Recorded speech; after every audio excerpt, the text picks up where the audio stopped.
యొక్క మాటకి భగవంతుడు ఎంత వశపడిపోయాడంటే ఆఖరికి 4 చేతులతోటి పట్టు పీతాంబరం కట్టుకుని శంఖచక్ర గదా పద్మములతో వచ్చినటువంటి శ్రీమన్నారాయణుడు ఆయన అవతారమే రామావతారమైనప్పటికీ రాముడు నరుడు కనుక 2 చేతులతో ఉంటాడు కనుక 2 చేతులతో అవతారం ఎలా కనపడాలి అన్న విషయంలో అయోమయం పొంది అంతటి మహానుభావుడైనటువంటి శ్రీమన్నారాయణుడు 4 చేతులతో రామచంద్రమూర్తిగా వెలిసి ఆయుధాలు పట్టుకోవడంలో శ్రీమన్నారాయణుడిగా అయితే శంఖచక్ర గదా పద్మములను పట్టుకుంటాడు, రాముడిగా అయితే ధనస్సు బాణం పట్టుకోవాలి.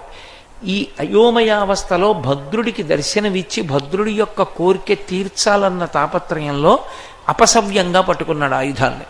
శంఖం పట్టుకోవలసిన చేత్తో చక్రాన్ని, చక్రం పట్టుకోవలసిన చేత్తో శంఖాన్ని పట్టుకుని సీతమ్మ తల్లిని ఒడిలో కూర్చోపెట్టుకుని పక్కన లక్ష్మణస్వామితో కలిసి అసలు 2 చేతులతో ఉండవలసినటువంటి రాముడు 4 చేతులతో శ్రీ మహావిష్ణువు రాముడిగా మారి దర్శనమివ్వడంలో అయోమయాన్ని పొంది దర్శనమిచ్చి అలాగే వెలిశాడు.